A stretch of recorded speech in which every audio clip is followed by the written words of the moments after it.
ರಾಜ್ಯದಲ್ಲಿರುವಂಥ RSS versus Congress ಈ ಒಂದು ಕದನ ಬಹಳ ದಿನಗಳಿಂದ ಮುಸುಕಿನ ಗುದ್ದಾಟದ ರೀತಿ ಕಾಣಿಸಿದರೂ ಕೂಡ ಚಿತ್ತಾಪುರದಲ್ಲಿ ಪರೇಡ್ ನಡೆಸೋದಕ್ಕೆ ಸರ್ಕಾರದಿಂದ ವಿರೋಧ ವ್ಯಕ್ತ ಆದಮೇಲೆ ಸಾಕಷ್ಟು ಮುನ್ನೆಲೆಗೆ ಬಂದಿದೆ RSS ಚಟುವಟಿಕೆಯನ್ನು ರಾಜ್ಯ ಸರ್ಕಾರ ನಿಷೇಧಿಸುವ ವಿಚಾರದಲ್ಲಿ. ಆದರೆ ಈಗ RSSನ ಸರ್ಸಂಘ್ ಚಾಲಕ್ ಬೆಂಗಳೂರಿಗೆ ಬಂದು 100ನೇ ವರ್ಷದ ಕಾರ್ಯಕ್ರಮದಲ್ಲಿ ಮಾತಾಡಿದ್ದಾರೆ.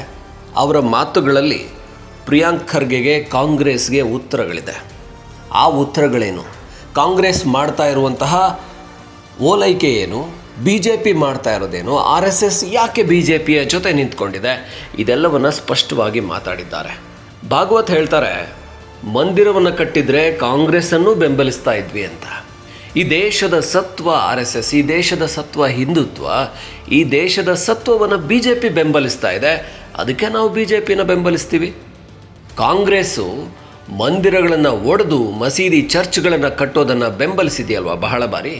ಕಾಂಗ್ರೆಸ್ ಯಾವತ್ತಾದರೂ ಕೂಡ ಮಂದಿರ ಕಟ್ಟೋದ್ರ ಬಗ್ಗೆ ಜೊತೆಗೆ ನಿಂತಿದೆಯಾ? ಕಾಂಗ್ರೆಸ್ ಯಾವತ್ತಾದರೂ ಕೂಡ ಹಿಂದೂಗಳ ಪರ ಮಾತಾಡಿದೆಯಾ? ಕಾಂಗ್ರೆಸ್ ಯಾವತ್ತೂ ಕೂಡ ಅಲ್ಪಸಂಖ್ಯಾತರ ಪರ ನಿಂತ್ಕೊಳ್ಳುತ್ತೆ. ಹಾಗಾದರೆ ಬಹುಸಂಖ್ಯಾತ ಹಿಂದೂಗಳು ಎಲ್ಲಿಗೆ ಹೋಗಬೇಕು? ಇನ್ನು RSS ನೋಂದಣಿ ಆಗಿಲ್ಲ ಅಂತ ಹೇಳಿದ್ದಕ್ಕೆ ಭಾಗವತ್ ಕೌಂಟ್ರ್ ಮಾಡಿದ್ದಾರೆ. ಯಾವ ರೀತಿ ಅಂದರೆ, RSS ಶುರುವಾಗಿದ್ದು 1925ರಲ್ಲಿ. ಹಾಗಾದರೆ ಬ್ರಿಟಿಷರ ಕಾಲದಲ್ಲೇ ಬ್ರಿಟಿಷರ ಹತ್ರ ಇದು ನೋಂದಾವಣಿ ಆಗಬೇಕಾಗಿತ್ತಾ, ನೋಂದಾಯಿತ ಸಂಘ ಆಗಬೇಕಾಗಿತ್ತಾ, ಬ್ರಿಟಿಷರ ಹತ್ರ ನೋಂದಣಿ ಮಾಡಿಸ್ಬೇಕಾಗಿತ್ತ ನಾವು ಅಂತ ಪ್ರಶ್ನೆ ಕೇಳಿದ್ದಾರೆ. 3 ಬಾರಿ RSSನ್ನು ನಿಷೇಧ ಮಾಡಿದ್ದೀರಾ ಅಂದರೆ RSS ಒಂದು ಗುರುತಿಸಿಕೊಂಡಿರುವಂಥ ಸಂಘಟನೆ, ಅಸ್ತಿತ್ವದಲ್ಲಿದೆ ಅಂತ ಅರ್ಥ. ಅದನ್ನು ಯಾಕೆ ಪ್ರಶ್ನೆ ಮಾಡ್ತೀರಾ? RSS ಇನ್ನು ಹಣವನ್ನು ಸ್ವೀಕರಿಸುತ್ತೆ ಅಂತ ಕಾಂಗ್ರೆಸ್ ಹೇಳಿದೆಯಲ್ಲ, ಅಂದರೆ ಪ್ರಿಯಾಂಕ್ ಖರ್ಗೆ, ಬೇರೆ ಬೇರೆ ನಾಯಕರು, ಸಂತೋಷ್ ಲಾಡ್ ಅವರೆಲ್ಲ RSSಗೆ ಭಾಳಷ್ಟು ದೇಣಿಗೆ ಬರುತ್ತೆ, RSS ದೊಡ್ಡ ದೊಡ್ಡ ಕಚೇರಿಗಳನ್ನು ಹೊಂದಿದೆ. ಎಲ್ಲಿಂದ RSS ಹಣ ಮಾಡುತ್ತೆ ಅಂದರೆ, ನಮ್ಮದು ವ್ಯಕ್ತಿಗಳ ಸಂಘಟನೆ, ನಾವು ಗುರುದಕ್ಷಿಣೆಯನ್ನು ಪಡಿತೀವಿ, ಅದಕ್ಕೋಸ್ಕರ ಅದಕ್ಕೆ ತೆರಿಗೆ ವಿನಾಯಿತಿ ಇದೆ ಅಂತ ಮೋಹನ್ ಭಾಗವತ್ ಹೇಳಿದ್ದಾರೆ. ಇನ್ನು ಬಹಳ ಪ್ರಮುಖ ವಿಚಾರವನ್ನು ಅವರು ಪ್ರಸ್ತಾಪ ಮಾಡಿ, ರಾಜ್ಯದಲ್ಲಿ ದೇಶದಲ್ಲಿ ಇರುವಂಥ ಆತಂಕ, ಯಾವತ್ತಾದರೂ ಕಾಂಗ್ರೆಸ್ ಲವ್ ಜಿಹಾದ್ ವಿರುದ್ಧ ದನಿ ಎತ್ತಿದೆಯಾ? ಯಾವತ್ತಾದರೂ ಕಾಂಗ್ರೆಸ್ ಹಲಾಲ್ ವಿರುದ್ಧ ದನಿ ಎತ್ತಿದೆಯಾ? ಯಾವತ್ತಾದರೂ ಕಾಂಗ್ರೆಸ್ ಫುಡ್ ಜಿಹಾದ್ ನಡೀತಾ ಇದೆ, ಲ್ಯಾಂಡ್ ಜಿಹಾದ್ ನಡೀತಾ ಇದೆ, ಇದರ ವಿರುದ್ಧ ದನಿ ಎತ್ತಿದೆಯಾ? ಇದಕ್ಕೆ ಎಲ್ಲ ರಾಜ್ಯಗಳಲ್ಲೂ ಸಾಕ್ಷಿ ಸಿಗ್ತಾ ಇದೆ. ಈಗ ಉತ್ತರಾಖಂಡ್ ಏನು ದೇವಭೂಮಿ ಅಂತ ಕರೆಸ್ಕೋತಾರ, ಉತ್ತರಾಖಂಡ್ನಲ್ಲಿ UCCಯನ್ನು ಜಾರಿ ಮಾಡಿದ್ದಾರೆ ನಿನ್ನೆ ಅಷ್ಟೇ ಮೋದಿ.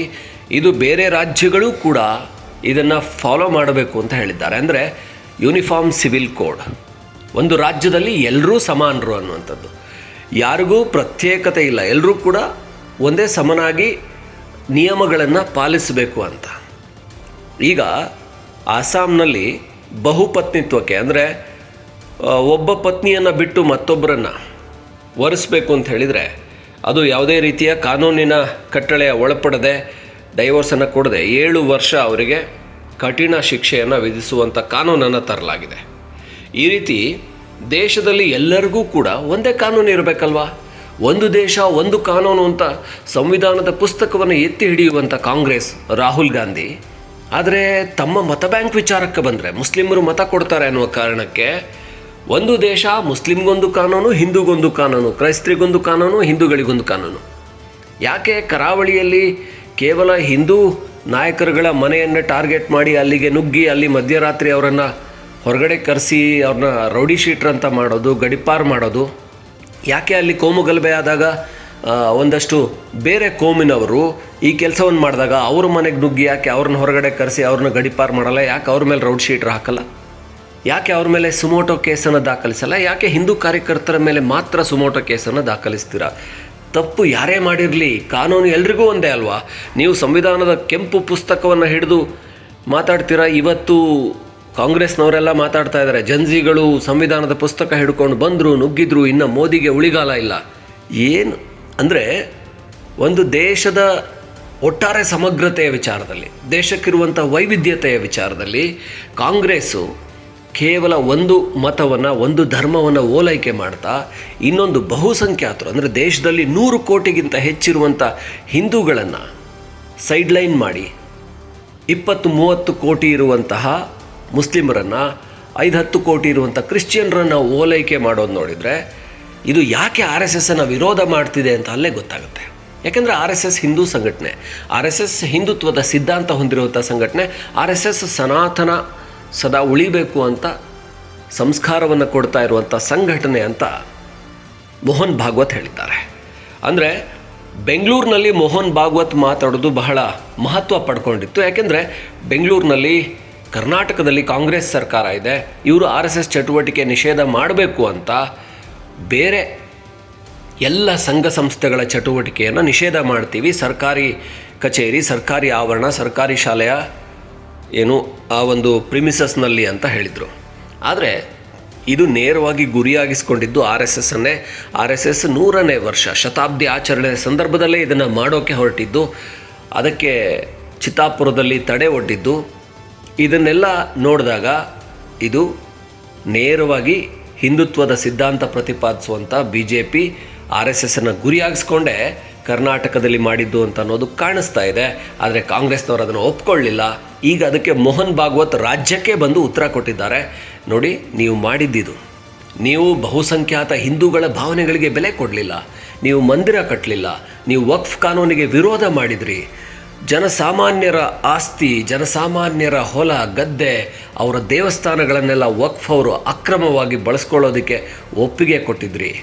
ನೀವು ಯಾವತ್ತೂ ಕೂಡ ಬಹುಸಂಖ್ಯಾತರ ಪರ ಒಲವನ್ನೇ ತೋರಿಸಲಿಲ್ಲ. ನೀವೊಂದು ಮತ ಬ್ಯಾಂಕ್ಗೋಸ್ಕರ ಮುಸ್ಲಿಮರ ಓಲೈಕೆ ಮಾಡಿದ್ರಿ, ಕ್ರಿಶ್ಚಿಯನ್ರ ಓಲೈಕೆ ಮಾಡಿದ್ರಿ, ಈಗಲೂ ಅದನ್ನೇ ಮಾಡ್ತಾ ಇದ್ದೀರಾ.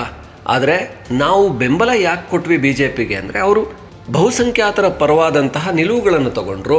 ಅದರಲ್ಲಿ ಯಾವುದೂ ಅಕ್ರಮ ಇರಲಿಲ್ಲ, ಎಲ್ಲವೂ ಭಾರತದ ಸಂವಿಧಾನದಲ್ಲಿ ಇದ್ದಿದ್ದು. ಭಾರತದ ಸಂವಿಧಾನ ಎಲ್ಲರಿಗೂ ಒಂದೇ. ಹಾಗಾಗಿ ನೀವು ನಿಮಗೆ ವೋಟ್ ಹಾಕುವವರಿಗೋಸ್ಕರ ಸಪರೇಟ್ ಸಂವಿಧಾನದಲ್ಲಿ ತಿದ್ದುಪಡಿಗಳನ್ನು ಮಾಡಿ ಅವರಿಗೆ ಓಲೈಕೆ ಮಾಡೋದಕ್ಕೆ ಹೊರಟ್ರಿ. ಈಗ ಬಿ ಜೆ ಪಿ ಏನಾದರೂ ಬಹುಸಂಖ್ಯಾತರ ಪರವಾಗಿ ಕೆಲಸ ಮಾಡಿದರೆ ಅದನ್ನು ವಿರೋಧಿಸ್ತೀರಾ. ಸೊ ಈ ಅರ್ಥದಲ್ಲಿ ಮಾತುಗಳಿತ್ತು. ಹಾಗಾಗಿ ಮೋಹನ್ ಭಾಗವತ್ ಅವರು ಕರ್ನಾಟಕಕ್ಕೆ ಬಂದು ಹೋದ ನಂತರ, ಬೆಂಗಳೂರಿಗೆ ಬಂದು ಹೋದ ನಂತರ ಈ ಚಿತ್ತಾಪುರದ ಆರ್ ಎಸ್ ಎಸ್ ಪಥಸಂಚಲನ ಮತ್ಯಾವತ್ತು, ಇದಕ್ಕೆ ಮತ್ತಷ್ಟು ಹೆಚ್ಚಿನ ಆಸಕ್ತಿ ಬಂದಿದೆ. ಆರ್ ಎಸ್ ಎಸ್ ಮತ್ತಷ್ಟು ಗಟ್ಟಿಯಾಗಿ ಇದನ್ನು ಪ್ರತಿಪಾದಿಸೋದಕ್ಕೆ ಪಥಸಂಚಲನ ಮಾಡೋದಕ್ಕೆ ಹೊರಟಿದೆ. ಮುಂದಿನ ದಿನಗಳಲ್ಲಿ ಇದು ಮತ್ತಷ್ಟು ಚರ್ಚೆಗೆ ಒಳಗಾದರೂ ಕೂಡ ಅಚ್ಚರಿ ಇಲ್ಲ.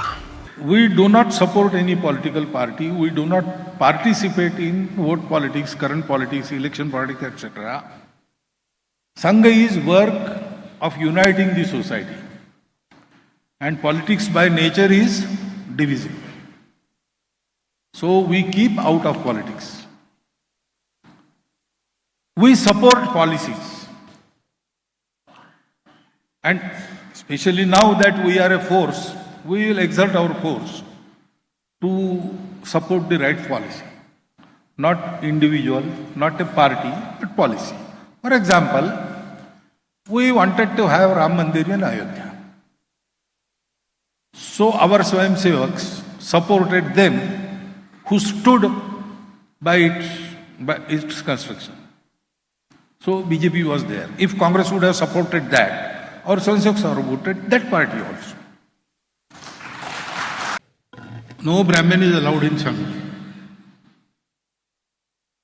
No other caste is allowed in Sangha. No Muslim is allowed, no Christian is allowed, no Shaiva, no Shakta. Only Hindu is allowed. So people with different denominations, Muslims, Christians of any denomination, they can come to Sangha. Keep your separateness out. Your speciality is welcome. But when you come inside Shaka, you come as son of Bharat Mata, member of this Hindu society. For next 2 decades, Sudhindra Budhiaji, Dr. Prema. What is the vision and mission of Sangh in 20 years? I think I have answered this question already in the second part of speech yesterday. So we want to unite, organize, impart qualities to entire Hindu society so that they will create a prosperous and strong Bharat which will impart the dharma knowledge to the world so that world becomes happy, blissful and peaceful. That part of the task is to be carried out by the entire society, the entire nation. We are preparing Hindu society for that. Ours is the only vision, single vision.